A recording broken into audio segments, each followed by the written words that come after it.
In a period of just 7 months, I have ended 7 unendable wars. I ended 7 wars, dealt with the leaders of each and every one of these countries, and never even received a phone call from the United Nations offering to help in finalizing the deal. What is the purpose of the United Nations? The UN has such tremendous potential, but it's not even coming close to living up to that potential. Not only is the UN not solving the problems it should, too often, it's actually creating new problems for us to solve.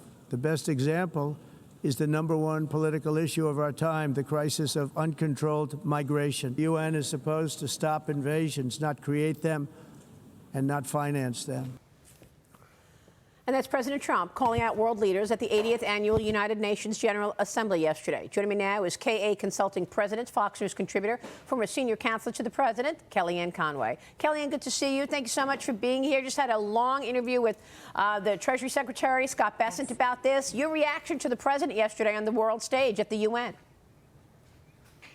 Excellent interview with Secretary Bessent. Is doing an amazing job, whether it's taxes, regulation, one big beautiful bill, trade deals, calling out the profiteering and the buying of sanctioned Russian oil. It's so important that the president has a cabinet that is so front-facing and telling us every day as subject matter experts what's happening.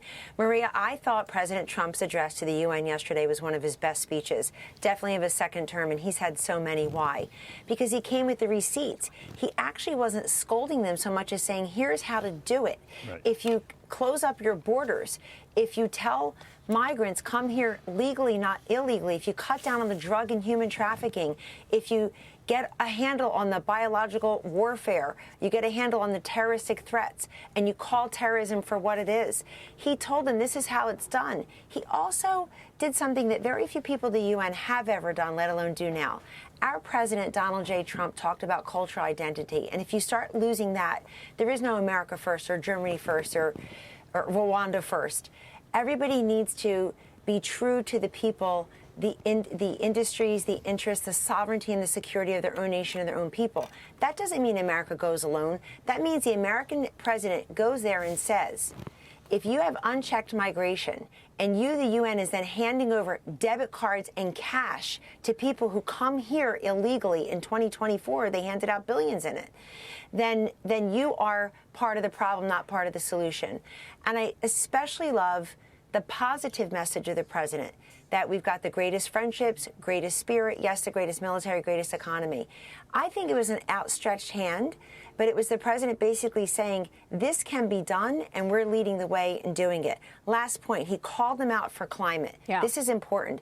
The amount of money that the UN and these individual countries, and by the way, the US of A under Biden-Harris's green energy scams, President Trump called it out. Maria, the UN has like 7 climate agencies or projects or commissions or study groups. Stop it already.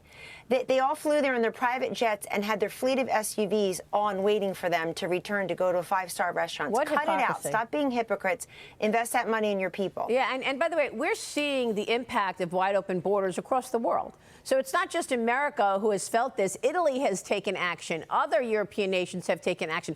Right now, as we speak, there is a situation unfolding where multiple people were shot at a Texas ICE facility. We don't know who were the shooters. We're getting information. But Ashley Davis, we continue to see the impact of this wide open border of Joe Biden. Well, absolutely. And hey, hi, Kellyanne. It's so nice to see you. But listen, I think also this is right on Democrats. They're the ones that have been criticizing and going after ICE from the beginning. And it's just going to continue.